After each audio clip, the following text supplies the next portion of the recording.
assim ao vivo e a cores para todo o Brasil. Capítulo 53, Isaías, isso. Nós estávamos falando a respeito, aliás, nós estávamos tentando fazer uma breve e um tanto quanto superficial análise, né, aí do capítulo 53 na perspectiva messiânica, ou seja, enxergando Jesus como lá está, né? Nós não estamos forçando o texto, jamais, é o que está mesmo no texto. A revelação que Isaías recebeu 700 anos antes do próprio Jesus ter vindo, né? Então aqui a gente está falando do ano 700 aproximadamente antes de Cristo. Ele trouxe aqui, lógico, através de uma revelação, de uma profecia, características do Cristo, né? Do Messias. E aí nós falamos então até o verso de número 9, que eu me recordo, sobre Jesus ser crucificado, aliás, sepultado, né? É isso mesmo, né, Matos? Sepultados aí com os ímpios, né? Com o rico, ou seja, ele foi crucificado ali entre dois ladrões e ele foi sepultado também na sepultura de José de Arimateia, é isso mesmo, né? Então alguém até brincou, disse assim, Jesus não tinha nem dinheiro, né, para comprar um túmulo, né? O outro respondeu, mas você é bobo, você acha que Jesus vai comprar um túmulo para passar 3 noites? Então, seria ressuscitar. Na verdade foi só 2, né? Não é contado 3, né? Na verdade, assim, é lógico, no nosso contagem são 2, não dá nem 2 noites inteiras, me parece, mas... então não haveria necessidade de Jesus comprar um túmulo, mas a profecia se cumpre aqui, onde ele foi sepultado aí com os ímpios e com o rico na sua morte, porque nunca fez injustiça nem houve engano na sua boca. O verso de número 10, então, diz assim, todavia ao Senhor agradou moê-lo e fazendo-o enfermar, quando a sua alma se puser por expiação do pecado, verá sua posteridade, prolongará os dias, e o bom prazer do Senhor prosperará na sua mão. Então aqui é interessante que a profecia de Isaías também mostra o resultado da morte de Cristo, né? da sua crucificação, da sua morte, que ele veria de fato essa posteridade ser prolongada, e ele teria prazer naquele sacrifício. Então tudo o que Jesus sofreu, segundo Isaías aqui, é algo que lhe trouxe prazer pelo resultado que teve, ou seja, pelo resgate de muitas pessoas, né? Então esse sacrifício não foi um sacrifício inútil, não foi um sacrifício que não teve resultado, foi de fato o sacrifício escolhido por Deus, ou seja, que seu filho morresse na cruz do Calvário. Alguns até acreditam, amados, que não era necessário Jesus morrer crucificado, ele tinha que morrer, ou seja, tinha que dar a sua vida. De que forma, né? Houve um livro aí que, nossa, ele foi vendido demais, que é o Max Lucado. Não sei se vocês conhecem, Max Lucado, ele escolheu os cravos, né? Nossa, esse livro foi vendido talvez aí uns 10 anos atrás, onde ele surgiu aqui no Brasil, né? E vendeu demais, vendeu muito. Ele escolheu os cravos, tinha uns 3 dele que vendeu bastante. Um deles foi esse aí, talvez o principal, né? Que abriu a porta para os outros, que é um escritor, ele é um teólogo, mas é um teólogo bem... não é acadêmico, não é aquela questão teórica, então ele escreve mesmo assim para os leitores que não são dados inclusive a teologia. Então a linguagem é bem acessível. Se vocês não conhecem, não leram, eu recomendo, né? É muito interessante a questão devocional. Já leu, né, irmãos? Já li. Bom, recomenda também, né, Varão? Então pronto, 2 recomendando. Logo no início da minha conversão e realmente vira a chaveira. Muito, ele traz assim... um contexto muito profundo, né, da morte, da crucificação. Exato. E ele propõe essa questão, que na verdade ele escolheu morrer assim, não era necessário, né? Então quando ele morre com morte de paz, pode vir, minha amada, tem um lugar ali, ó, um ali, outro aqui, a gente depois vai arrumar um layout melhor para vocês aqui, né? E o que acontece? Então a gente percebe que o sacrifício de Cristo, ele foi um sacrifício que resultou na salvação de todo aquele que nele cresce. A questão é que o sacrifício de Cristo automaticamente não salvou a humanidade. Então essa mensagem teria que ser crida também, né? É por isso que há necessidade de nós pregarmos o Cristo e o Cristo crucificado. Vamos ler primeiro aos Coríntios, capítulo de número 2, amados. verso 1 até o 4, mais ou menos, 1, 2, 3 e 4, quem achar, por favor, e puder ler. Paz, irmã Priscila. Tudo bem, minha amada? Professor, eu estou aqui no balcão com as meninas, tá? Sim, senhora. O pessoal precisar, eu tô lá. Tudo bem, obrigado, irmã. E 1 Coríntios capítulo 2, verso 1 ao 4, quem achou, por gentileza, poder ler, leia. E eu, irmãos, quando fui ter convosco, anunciando-vos o testemunho de Deus, não fui com sublimidade de palavras ou de sabedoria, porque nada me propus saber entre vós, senão a Jesus Cristo, e este crucificado. E eu estive convosco em fraqueza, e em temor, e em grande tremor. A minha palavra é a minha pregação. A minha palavra e a minha pregação não consistiram em palavras persuasivas de sabedoria humana, mas em demonstração do Espírito e de poder.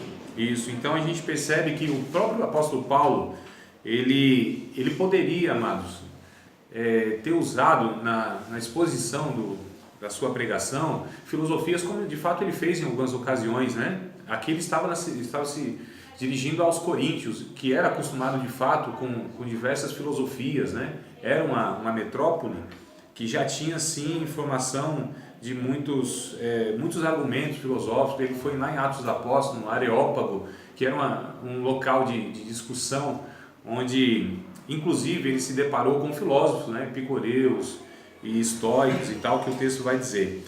Mas ele diz que o cerne, o conteúdo principal da sua mensagem era Cristo e esse crucificado. Esse era o assunto de Paulo. E ainda que Paulo usasse de diversos argumentos, mas a finalidade de tudo era para acabar em Cristo, ou era para direcionar as pessoas em Cristo. É claro que dependendo do público, ele usava as linguagens acessíveis, mas o final de tudo era anunciar Cristo. Não, toda a filosofia, todo o argumento, todo o conhecimento de Paulo tinha por finalidade levar as pessoas a conhecerem Cristo e a mensagem de Cristo e este crucificado.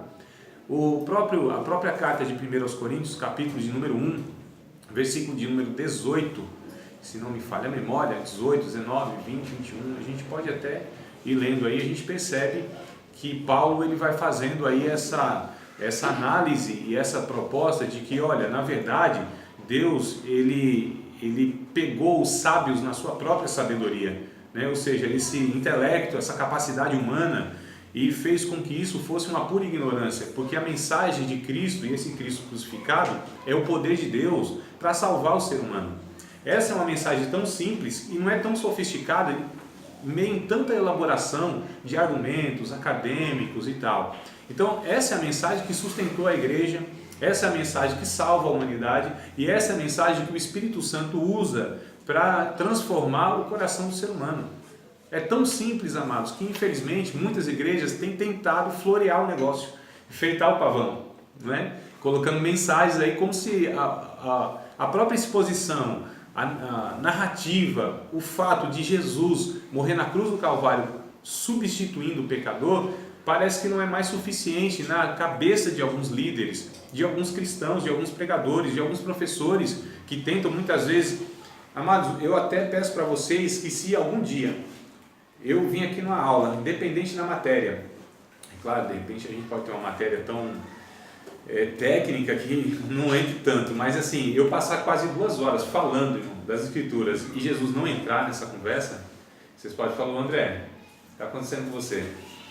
Ô professor, calma aí, volta para a Bíblia, volta para o cerne, não é? É lógico que nós temos doutrinas diversas, mas todas essas doutrinas elas têm que convergir de alguma maneira para nos levar a conhecermos mais o Cristo de Deus, Jesus. Essa é a finalidade de toda a Bíblia. A Bíblia ela é cristocêntrica, a Bíblia toda ela converge para Cristo, desde Gênesis até o Apocalipse, inclusive é o que nós vamos abordar hoje, né? Como Jesus é visto, ou como o Apocalipse mostra Jesus, mas assim, toda a mensagem, o apóstolo Paulo, Pedro e todos os demais discípulos, e os que escreveram inclusive, e os profetas do Antigo Testamento, a gente enxerga Jesus em cada livro, em cada proposta, às vezes não diretamente, não é o nome Jesus, né? Não é Messias, mas a gente percebe que de alguma maneira Deus está preparando o coração das pessoas para que recebessem então a mensagem de que viria um Salvador. Então o Isaías mesmo falou do Deus conosco, Emmanuel, né? Lá em Gênesis lá tem a semente da mulher, em Êxodo lá a gente percebe, tem os sacrifícios, Levítico e em Números tem a rocha que representa de alguma maneira, que Paulo vai dizer isso em 1 Coríntios capítulo 10, né, que a rocha era Cristo, lógico, de uma forma metafórica, mas o que eu estou querendo dizer é o seguinte, que a mensagem do Evangelho é justamente falar do Cristo e esse Cristo crucificado, substituindo então o pecador que merecia estar naquela cruz, naquela sepultura e consequentemente na eternidade sem Deus. E aí então vem Jesus, oferece-se, né, a si mesmo, ele é o sacerdote que intercede pelo povo e o próprio sacrifício que se oferece, e aí então ele salva a toda a humanidade que crê nessa mensagem. É por isso que nós devemos pregar Jesus e esse crucificado. Essa é a mensagem. Tão simples, amados, que a gente até desconfia se é isso mesmo, né? Mas é só isso. É só. É só. Só isso vai que dá um resultado. E o que tem salvado aí há 2 milênios pessoas, né? Então a igreja, inclusive, infelizmente, tem, repetindo aqui, tem trazido muitas propostas de mensagem, ensino, e para atrair pessoas, mas, poxa, essas pessoas até têm sido atraídas à igreja, mas não a Cristo, que é uma possibilidade de pessoas se juntarem em igrejas, aderirem a de repente uma proposta religiosa, mas isso não quer dizer exatamente que estão vindo a Cristo, né? Que resolveram tomar uma decisão pela compreensão, como fruto do entendimento de quem é Cristo, a importância de Cristo na sua vida e a necessidade de um Salvador, e esse Salvador é Cristo. E não há necessidade de nada mais, não há sacrifício, não há nenhuma penitência, não há nenhuma obra meritória, não há nada que eu possa fazer para acrescentar no sacrifício de Cristo. Ele é vicário, ele é único e ele é suficiente, irmãos, para salvar a humanidade. Isso é o resultado. É isso que Jesus, ele na cruz do Calvário, ele viu e teve esse resultado logo com o ladrão da cruz, né?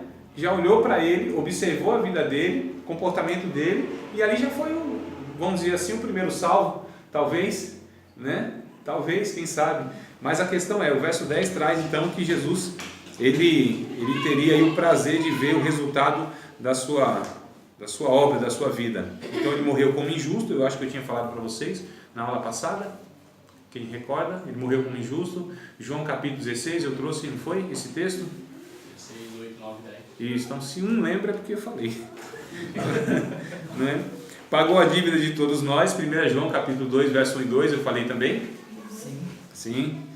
Comprou para Deus os pecadores, é o que a gente está falando aqui, e é um eterno sumo sacerdote. Então, verso 11, vamos lá, o verso 11. E o trabalho da sua alma ele verá, e ficará satisfeito com o seu conhecimento. O meu servo justo justificará muitos, porque as iniquidades deles levará sobre si. O sacerdote da antiga aliança, do Antigo Testamento, a função dele era o contrário do profeta, né? O profeta era a boca de Deus para se comunicar, para comunicar ao povo, e o sacerdote é a boca do povo para levar então até Deus. Então o sacerdote tinha essa função, era a ponte, é o que pegava o sacrifício, a confissão do pecador e levava até Deus. Então aqui Jesus, no Isaías 53 e verso 11, diz que ele intercedeu, né? Ele levaria sobre ele a iniquidade, ou seja, ele é o sacerdote, mas não é apenas o sacerdote, ele é o sumo sacerdote, porque havia em Israel diversos sacerdotes, que era se você fosse da linhagem da tribo de Levi, né, ali já tinha meio caminho andado para você se tornar um sacerdote, era a exigência, tinha que ser da tribo de Levi. Não é que também automaticamente era, tinha os requisitos e tal, etc. E tinha então um sacerdócio levítico, tinha os levitas, que eles tinham uma função de... Hoje, até engraçado, porque algumas pessoas viram e mexem e me perguntam, André, mas hoje a gente pode denominar pessoas de levitas? Se eles andar 50 centímetros do chão, pode, não tem problema, né? Levitando, né? Então, eu não tenho nenhum problema com isso, desde que ande pelo menos 50 centímetros. Mas todos precisam ver ele levantando, né? Sim, levitando. Não só ele mesmo. Então, assim, não cabe mais, né, essa atribuição. E algo ainda, talvez mais errado ainda, vai acrescentando erro, porque levita seria então os músicos. Mas os levitas aqui, eles na verdade, se hoje fosse falar, não, é levita, então toma vassoura, rodo, balde, pano de chão, porque é isso que o ofício do levita na antiga aliança era a manutenção do tabernáculo, montagem, desmontagem, manutenção, ajudar lá o sacerdote no sacrifício, limpar. Então essa era a função. Então é uma coisa que não cabe, irmãos, tá? É uma expressão que se tem que não cabe mais hoje. Desculpa, seguindo essa linha, a questão do apóstolo também, seguindo a mesma linha, tipo, foram 12 apóstolos, porque hoje agora estão trazendo um apóstolo, pulando apóstolos. Eu já vi um estudo, uma pregação que apóstolo é aquele que viu Jesus. Então os únicos que no caso seguiam esses critérios seriam os 12 apóstolos, depois Paulo que teve um encontro com Jesus no caminho de... Eu vou tentar responder bem rapidinho, porque, quer dizer, não vou responder, eu vou pelo menos dar uma pincelada, porque nós vamos ter uma matéria onde nós vamos entrar mais nessas questões de, por exemplo, apóstolos, profetas, evangelistas, pastores, doutores, diáconos, né, que são os oficiais. Hoje aí na igreja, quais são os oficiais? Quais as pessoas que a gente... Existe profeta hoje? Existe apóstolo hoje? Mas só para que não deixe sem resposta nenhuma, amado, é assim, há o colégio apostólico que nós chamamos, que são os 12.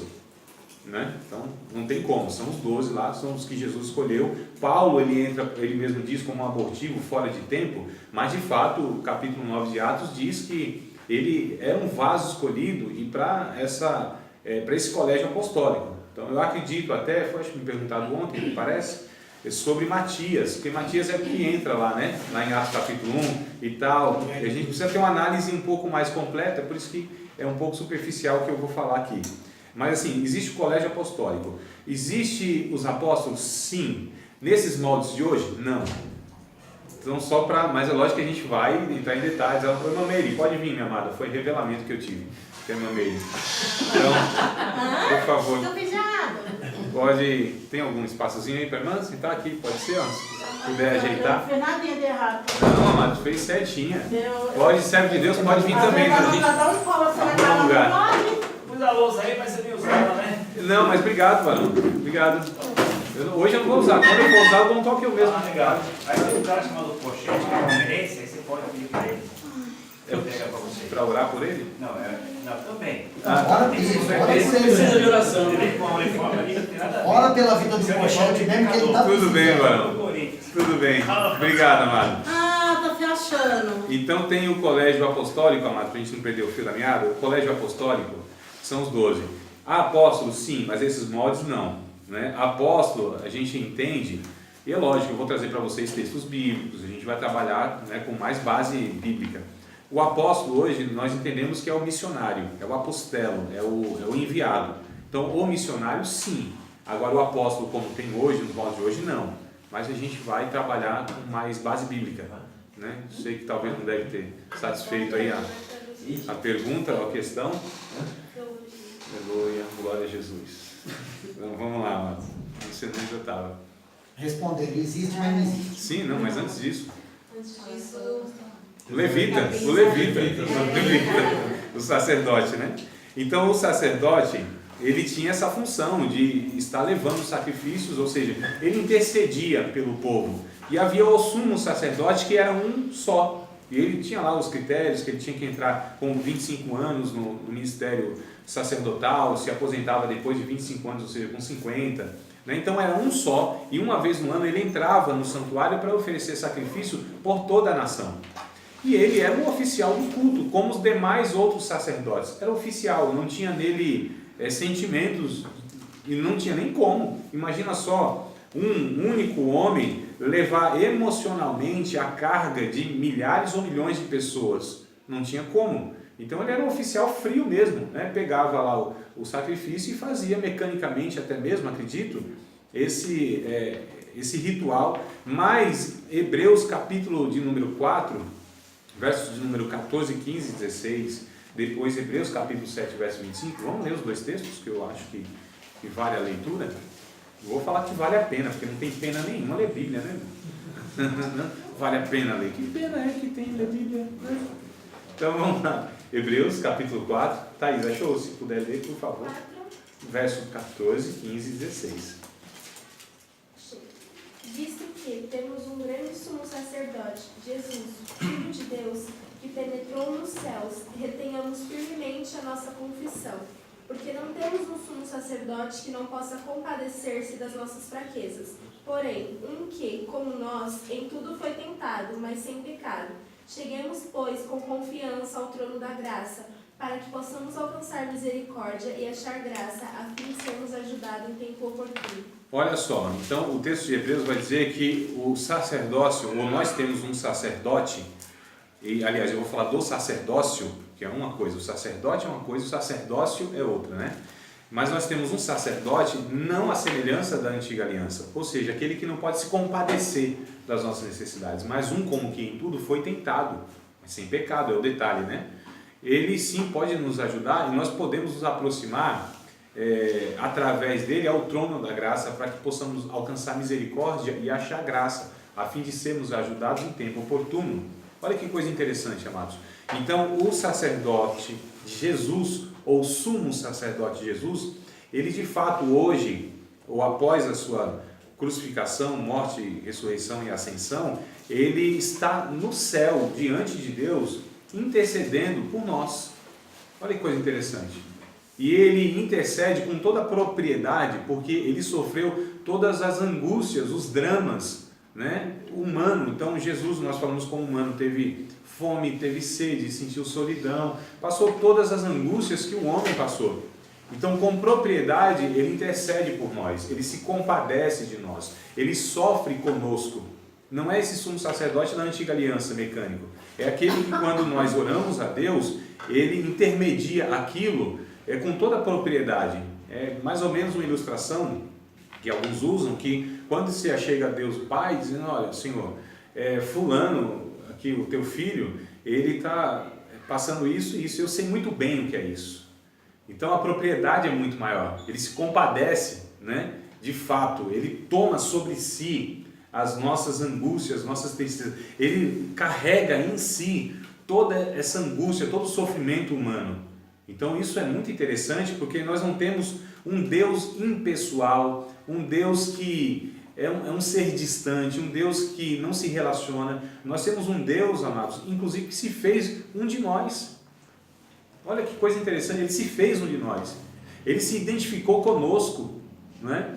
Ele desceu até aqui e viu as nossas limitações. Deus, a Trindade, não sabia por experiência própria o que era sofrimento, limitação, angústia, fome, sede. Não sabia de nada disso. Na sua onisciência, claro que sabia, mas ele não sofria isso. Deus nunca sofreu. Impossível ser atingido por qualquer dificuldade humana. Mas em Jesus, sim, ele experimentou tudo isso. Em Jesus, ele se humilhou.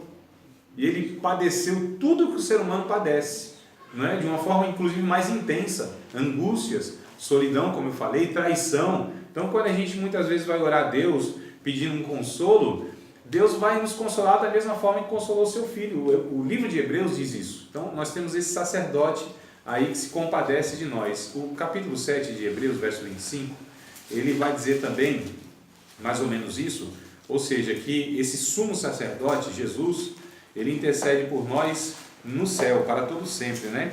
Na eternidade. Eu acho muito interessante esse verso.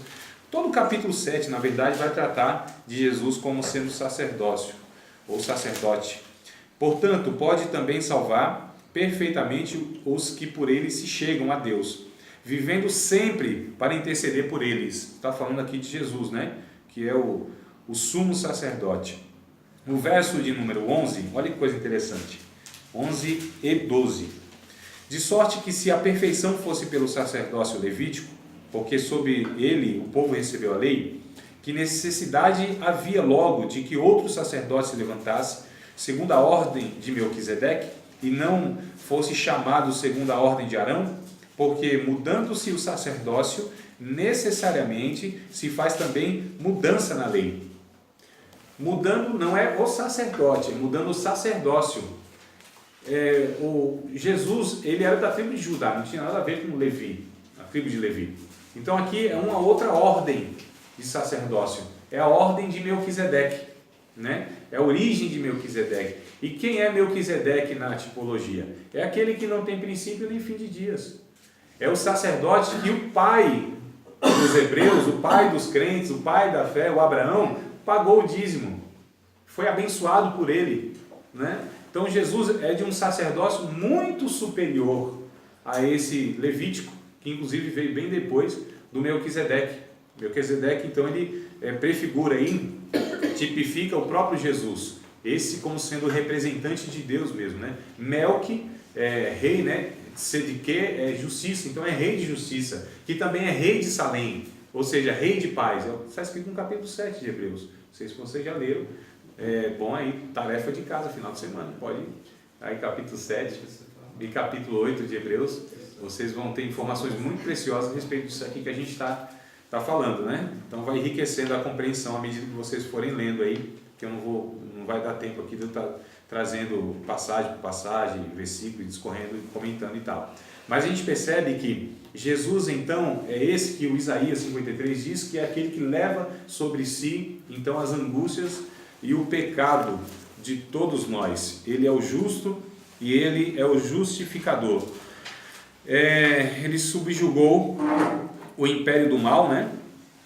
Olha que coisa interessante também. Pelo que lhe darei a parte de muitos e com os poderosos repartirá ele o despojo. O verso 12 do 53 de Isaías, tá? Eu estou lendo. Porquanto derramou a sua alma na morte, foi contado com os transgressores, mas ele levou sobre si os pecados de muitos, pelos transgressores intercedeu. Então Jesus também, ele subjuga o império do mal, mal com U. Ele subjuga o império do mal. Vamos voltar para Hebreus capítulo 2? Hebreus capítulo 2.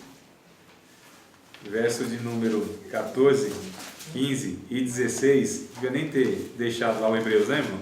Dá trabalho para vocês ficar folheando a Bíblia, né? Chega da fadiga. Se der cãibra na mão aí, vocês falam, viu? Hebreus capítulo de número 2, verso 14 ao 16, vai dizer que Jesus ele subjuga, então, esse império do mal, porque havia, de fato, um império, que era o império da morte, era o que reinava.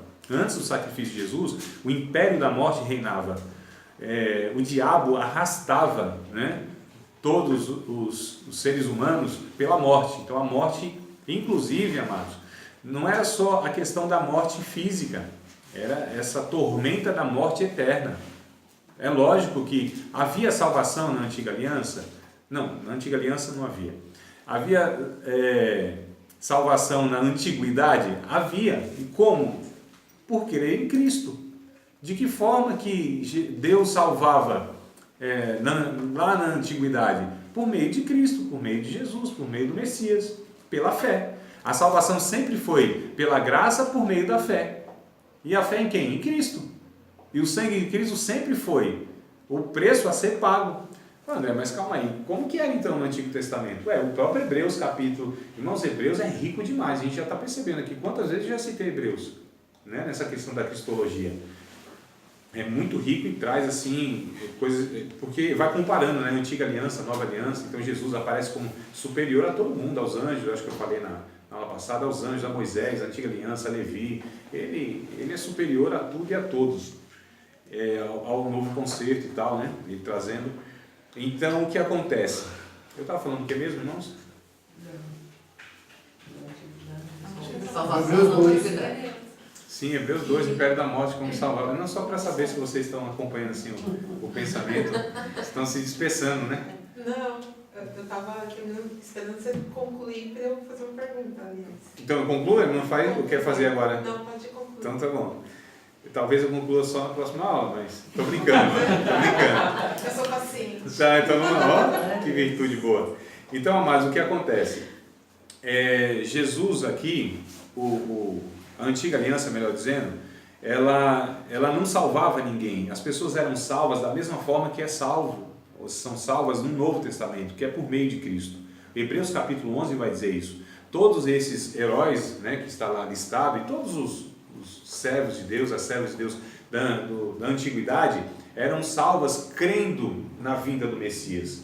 abraçando essa esperança, confessando isso, que eram peregrinos e estrangeiros nessa terra. Está lá no capítulo de número 11 de Hebreus, se vocês quiserem mais especificamente, o versículo é o 13, tá? Então todos estes morreram na fé, sem terem recebido as promessas, mas vendo-as de longe, crendo nelas e abraçando-as, confessaram que eram estrangeiros e peregrinos na terra. Então a salvação sempre foi por Cristo. A lei nunca salvou ninguém.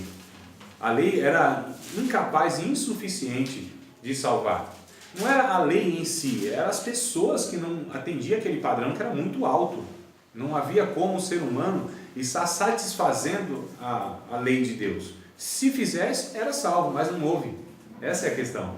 Então todos eles morreram, tanto é que quando Jesus, após a sua morte, né, desce ao inferno, alguns pensam que de fato é para testificar essa sua vinda. Então aqueles que morreram na fé, na esperança, lembra que Jó está lá atrás, né, contemporâneo de Abraão, está quase no meio da Bíblia, mas é no comecinho.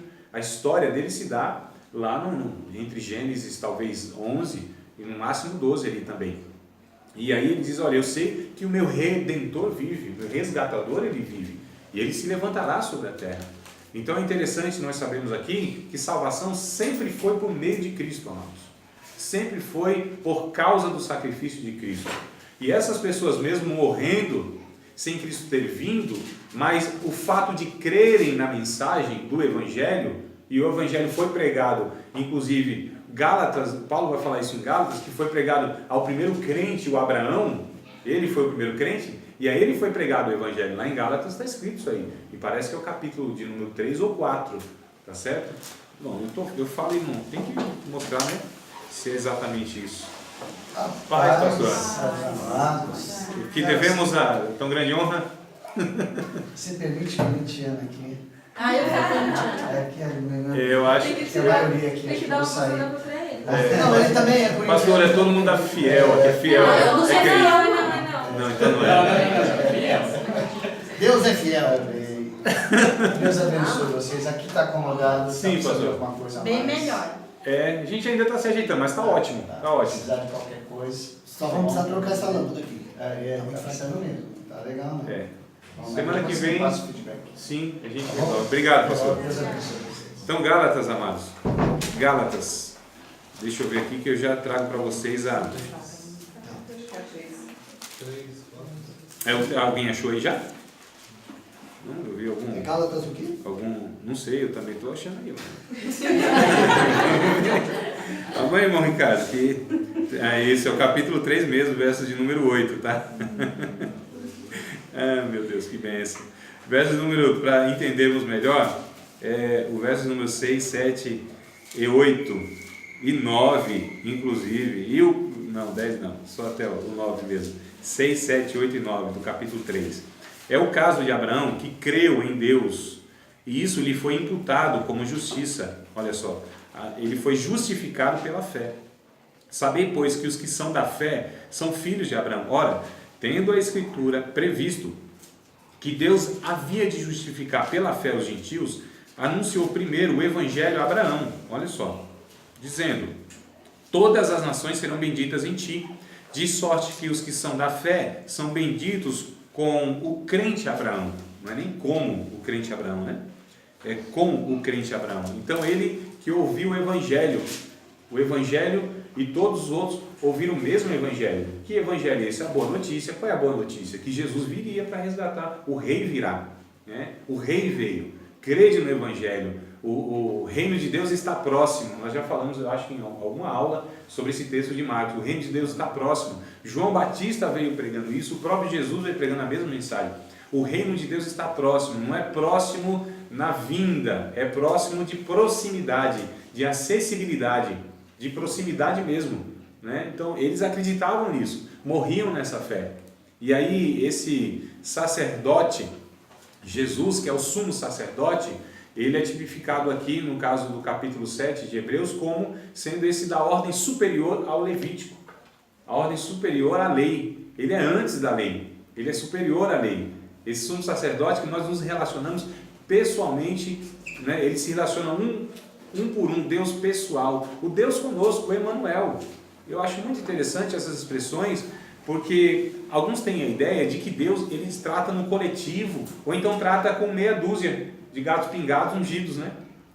Não é essa a ideia que muitos têm? Mano? Deus se relaciona com todos igualmente. Eu acho muito fantástico essa notícia. Deus se relaciona comigo, que talvez não sou o melhor dos crentes, né? Deus se relaciona com aquele que ora pouco, que ora muito. Não sei o que é orar muito, mas tem gente que acha que ora muito. Aquele que é muito fiel, aquele que é pouco fiel, aquele que é obediente, aquele que é vacilão. Tem uns crentes vacilão, né? Vacila e tal, de vez em quando. Deus se relaciona com todos. Deus está acessível a todos. Por causa, e aí o Hebreus vai falar de novo no capítulo 10, verso 19, 20, 21, 22 e 23. Vamos ler o texto bíblico?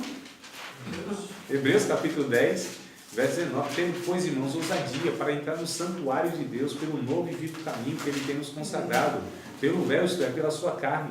Olha que coisa linda, o sangue de Cristo rasgou aquele véu, rasgou aquela barreira, aquela parede de separação que havia, onde um só homem, uma vez por ano, ele entrava para representar o povo.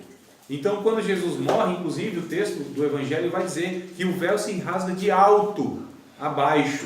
Essa informação é importante, porque não foi de baixo para cima, é de cima para baixo. Foi o próprio Deus que fez isso. É ação divina, né? Essa possibilidade das pessoas se chegarem a Ele. Então é Deus que providencia tudo isso. Ele é a propiciação pelos nossos pecados. É Ele que rasga o véu. Tem gente tentando costurar o véu. Em Gálatas, inclusive, Paulo estava combatendo essas pessoas que tentavam costurar o véu, no sentido figurado. Ou seja, ainda queriam voltar às leis, aquela questão toda que para se aproximar de Deus era preciso um monte de requisito, um monte de coisinha a ser observada. Não, amados. O nome de Cristo, o sacrifício de Cristo, o sangue de Cristo nos possibilita sermos reconciliados com Deus, termos comunhão novamente com Deus, falarmos com Deus, confessarmos os nossos pecados. E apesar dos nossos pecados, nós ainda temos essa condição, pelo nome de Cristo, pelo sacrifício de Cristo, pela obra de Cristo, nos aproximarmos de Deus. Não é? Ele quer perguntar? Quero. Sim. Não, eu acho que eu já esclareci. Eu estava em dúvida. Porque assim, no Antigo Testamento tinha a questão dos sacrifícios, né? Que as pessoas faziam para expiação dos pecados. Com a crucificação de Cristo, isso deixou de ser feito. Sim. Porque Ele mesmo, né, foi o Cordeiro de Deus para o único isso. E o último sacrifício, né? E aí, quando você fala que na Antiga Aliança Cristo estava presente, seria nessa questão do sacrifício? Em cada sacrifício, ele estava presente na representação desse sacrifício. Sim. Então, os sacrifícios representavam Cristo, nesse sentido, né? Sim. Então, todos eles apontavam para Cristo. Que, de fato, como a irmã citou, o João, né? A fala de João Batista, lá no Evangelho de João, dizendo: esse é o Cordeiro de Deus que tira o pecado do mundo. Sim. Então, ele de fato representou, e a gente vai ver isso em Apocalipse, no céu ainda, Jesus é visto como esse cordeiro que foi sacrificado. Então, todos aqueles sacrifícios, eles apontavam, era pedagógico, né? Todos eles, de alguma maneira, estavam preparando a cabeça das pessoas que alguém tinha que morrer em lugar delas, que no caso, eram os animais. Deus não podia nem fazer isso com as pessoas, né? Então, os animais que eram usados, mas de uma forma pedagógica. E aí Jesus vem, de fato, como sendo aquele que todos os sacrifícios apontavam, que não resolviam nada, inclusive. Nenhum sacrifício podia tirar pecado de ninguém. A própria Levítico diz isso, inclusive, né? Esses sacrifícios não podem tirar pecado, eles cobriam momentaneamente, era um paliativo que nós chamamos. Então era um paliativo, vocês sabem o que é um paliativo, né? Que ele tem resultado. Como, né? Oi? Não serve como? O paliativo é aquilo que tem duração momentânea, né? É uma duração, é o 1 minuto, quem nunca, né? Passou 1 minuto? 1 minuto, aquele remedinho para dor de dente, 1 minuto, nos colocava álcool no desespero. Você acha que melhorou? Xilocaína, pronto, então vamos para um negócio assim mais sofisticado. Xilocaína, que adormecia, mas não adiantava, porque não fazia, não curava, não ia lá na inflamação, na raiz inflamada, no dente inflamado, mas tinha um efeito momentâneo. Paliativo é isso. Então esse sacrifício tinha um efeito momentâneo, onde as pessoas elas se aproximavam de Deus, elas ofereciam esse sacrifício, mas Deus enxergava na verdade que o sacrifício de Cristo é o que estava propiciando aquela momentânea comunhão, porque Deus precisava manter o pecador vivo para resgatá-lo. né? Então foram formas que Deus, mas na ótica de Deus estava tudo resolvido, como nós lemos, desde a fundação do mundo, o sacrifício de Cristo já foi realizado na ótica da Trindade, na perspectiva da eternidade. Então é por isso que Deus se relacionava com esses pecadores, porque na ótica dele Jesus já tinha resolvido isso. A questão do sacrifício também foi para, de uma certa forma, reter a ira de Deus sobre o homem, até a crucificação de Cristo. Sim, porque só nele, né? O homem não poderia jamais suportar a ira de Deus, jamais. A justiça de Deus não poderia ser aplacada. A justiça de Deus. Isso, não poderia ser aplacada a ira de Deus, a justiça de Deus não poderia ser satisfeita, o homem não teria condição. Mas na cruz sim, aí é descarregado em Jesus, né, toda a ira de Deus, no sentido que foi cobrado a santidade de Deus que foi ferida pela ofensa da humanidade. Então em Jesus sim, tanto é que ele é o justo e é o justificador. Então é por isso que na cruz do Calvário, Isaías capítulo 9, versículo de número 6, ou 7, ou 6 e 7, é o que vai dizer que, dá os títulos lá, né, sobre o próprio Jesus, príncipe da paz, pai da eternidade, conselheiro, Deus forte. Acho que é o verso 7 mesmo que vai dizer que ele leva sobre si, né, sobre os seus ombros, os principados, as potestades. Então Jesus estava ali carregando de fato toda aquela carga de pecado da humanidade sobre si. Na cruz do Calvário, ele estava suportando ali. Então nele foi descarregado a ira de Deus contra o pecado. Quando a gente fala de ira de Deus, a gente fala, nossa, né, que Deus é esse? Né? A gente precisa entender o caráter de Deus. Deus é santo. Deus, ele não poderia fazer vistas grossas ao pecado. Não tem como. Deus, ele tem facetas do seu caráter, né? Então ele é amor, mas não exclui a justiça dele. Porque o amor de Deus não é como a gente compreende o amor nosso. O amor nosso, a gente passa a mão na cabeça, às vezes não traz, ou não deixa as consequências virem sobre a vida de uma pessoa, a gente quer livrar, muitas vezes. Quando a gente faz isso, na verdade, a gente está educando errado os filhos, ou quem quer que seja, né? Porque imagina só se Deus fosse tirar tudo quanto é consequência de atos dos seres humanos. Essas pessoas iam se tornar uns demônios. Olha só, então o amor de Deus é mal entendido quando a gente tem essas expressões. O próprio Hebreus, capítulo de número 12, melhor dizendo, deve ser lá pelos versos 6, 7, 8 para frente, vai dizer que quando Deus repreende alguém, é porque Ele ama essa pessoa. Ele castiga e repreende a todos quanto ama. A correção ao presente momento não parece ser de alegria, sim, de tristeza, mas depois produz um fruto pacífico, né, naqueles que essa correção é exercitada. Então, a correção de Deus, o castigo de Deus não é meramente punitivo, ele é corretivo. Então, há esse aspecto também da ira de Deus. Mas isso foi feito em Jesus, irmãos. Foi em Jesus, porque só Ele poderia suportar isso. Só Ele que conseguiu, como ser humano, levar toda essa carga de pecado sobre si, né? Então, é por isso aí que a gente percebe que nós nem devemos mais sofrer tanta culpa, porque a culpa foi descarregada em Jesus. Então, a nós já está tudo certo. Nessa compreensão, nós viveríamos um evangelho talvez mais tranquilo, no sentido de não carregar culpa, aquela paranoia, o que Deus pensa de mim, eu desagradei a Deus e eu não sei o quê. Então hoje basta só arrependimento. Sim, mais nada. O que é arrependimento? É o reconhecimento de que o que eu fiz não agrada a Deus, acabou. Então, caiu, levanta, sacode o pó, sacode a poeira, é o que diz inclusive Isaías, né? Levanta, sacode o pó. Tem um samba aí, mas não estou falando da Bíblia, tá? Né? Lembrar logo dos tempos aí do pagode, ó. A poeira dá a volta pro próxima aula trazer um pandeirinho pra... Sim, eu para os pentecostais aí já dando. Ó, chega, arrepiou, hein? Da cervical até o cóccix, né? Então. Daniel, sim. O Romanos 10:10 fala, visto que com o coração se crê para a justiça e com a boca se faz confissão para a salvação. Sim. Seria mais a questão do arrependimento e confissão, né? Exato. Porque assim, na verdade, nós precisamos verbalizar sim, né? É um fato, mas é o que basta, é arrependimento. Então assim, não há nada que eu possa fazer quando eu erro, é só aceitar esse sacrifício sobre a minha vida. E ele permanece sobre mim, o sacrifício de Cristo. Então, e agora o que eu vou fazer da minha vida? Não, já foi feito.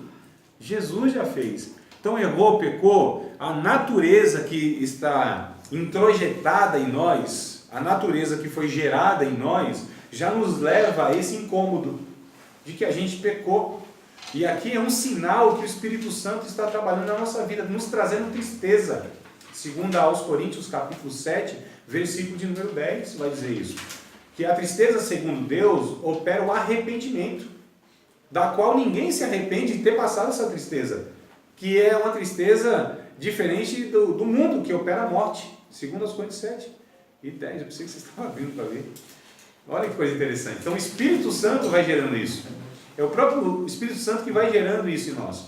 Vai nos convencendo do pecado, de que Jesus é justo, né? De que o juízo já veio sobre o pecado, sobre Satanás e tudo mais. Então essa tristeza, esse incômodo, é o sinal que o Espírito Santo está aplicando a obra de Jesus em nossas vidas.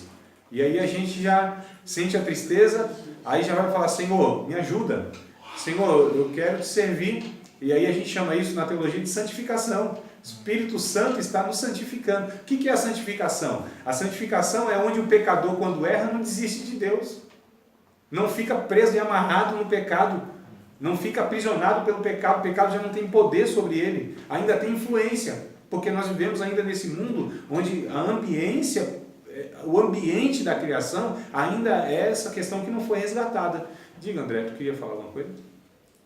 Assim, hoje tem muito crente, ou até pastor, que a gente vê pelas notícias, que se matam, né? E a gente fica pensando, como assim, não, um pastor, né? Ungido, tudo. Muitas vezes não sabe lidar com culpa, né? Mas eu acho que aí, pelo que o pastor está falando, acho que é uma questão de conhecimento de Deus até, porque não que eu reconheço, sim, tudo foi deixado na cruz do Calvário, mas eu não posso levar isso como beleza, estou salvo, vou pintar e bordar, entendeu? Mas é você ter essa questão de cair em si, o Espírito Santo realmente incomodar. Acho que esse processo de santificação para mim é até novo, né? Porque às vezes tem alguns lugares que criam esse processo de santificação de você tem que fazer campanhas, você tem que fazer jejum, tem que orar mais, cria vários ritos, né? Que é voltar a essa antiga aliança. Exato. Vários ritos. Algo meritório. Foi tudo feito. E aí você falou um negócio interessante sobre graça. Isso é a graça de Deus. Essa ação. E a graça não é uma licença para pecar. O entendimento da graça é justamente quando eu peco, eu entendo que aquilo não faz parte da minha natureza. Então a graça que leva uma pessoa a pecar, pensando, Deus vai me perdoar, se eu pedir perdão a Deus, na verdade essa graça é uma desgraça. É uma graça barata. É a graça barata do Dietrich Bonhoeffer. Inclusive tem até um livro do Marcos Ocasio que fala sobre isso. Mas eu acho que é o Dietrich Bonhoeffer que ele fala da graça barata, que é esse entendimento. João Calvino também falava. O Calvino, sim. Graça barata é graça preciosa. Exato, também. Então, e a Bíblia inclusive fala, né, de que viver na graça é viver uma nova vida em Cristo. Então, viver na graça é no entendimento que está resolvido, mas não é por isso, porque é assim a natureza, amados. A natureza nossa nos faz desejar e reproduzir, o resultado da nossa vida é uma vida de santidade. Isso é graça entendida biblicamente, né? Onde a pessoa já não tem prazer no pecado, já não se deleita mais no pecado. Quando ela peca, como eu disse, há essa tristeza pelo Espírito Santo, há esse incômodo. Então, mesmo no entendimento que Deus, Ele já me perdoou e não tem necessidade de que eu faça mais nada, só siga em frente, continue confessando o nome de Jesus, continue vivendo a minha vida diante de Deus, só isso. É não ficar prostrado, é não ficar nessa paranoia, nesse peso de culpa excessivo que nós não precisamos carregar mais, porque Jesus disse, olha, tome o meu jugo e o meu fardo, porque é suave e é leve, o jugo de Jesus, o fardo de Jesus.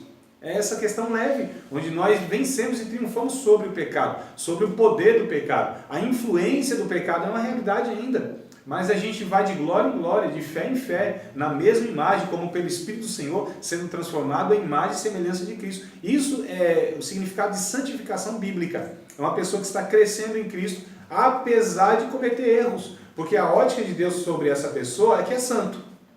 Então olha o santo e aos santificados. A gente vê essa expressão em 1 Coríntios capítulo 1, em Romanos nós vemos isso, talvez, acho que é Filipenses ou é Colossenses. Atenção, nas várias cartas de Paulo, ele vai se direcionando a essas comunidades de fé, aos santos, aos santificados em Cristo. Quando a gente vê o comportamento dos irmãos, fala, opa, os coríntios, os romanos, os irmãos lá em Filipos, olha os comportamentos, como que Paulo pode falar assim, ó, vocês, os de Deus, são santos, estão sendo santificados, porque esse é o processo de santificação, é Deus, como é processo, então é algo que não é estanque, é algo que não é do dia para a noite, nem é pleno aqui, porque isso na teologia nós vamos chamar o que é pleno, o que é completo, o que é de fato assim perfeito, nós chamamos de glorificação, isso só se dará no céu, amados. Não tem jeito. Eu estou segurando uma pergunta aqui que é bem tosca. Perdoe. Eu não acredito que seja. Se é dúvida, é importante. Eu ia perguntar isso, porque assim, se no Antigo Testamento tinham sacrifícios por expiação dos pecados, Cristo foi crucificado pelos nossos pecados. Aí, vamos dizer assim, nós não precisaríamos mais fazer o sacrifício porque já foi feito por ele na cruz. Por que a nossa natureza pecaminosa foi mantida? Não sei se eu estou perguntando certo, mas por que apesar ele fez o sacrifício para os nossos pecados, nós continuamos com essa natureza que a gente tem de pecar, né? Não, a pergunta para mim é excelente.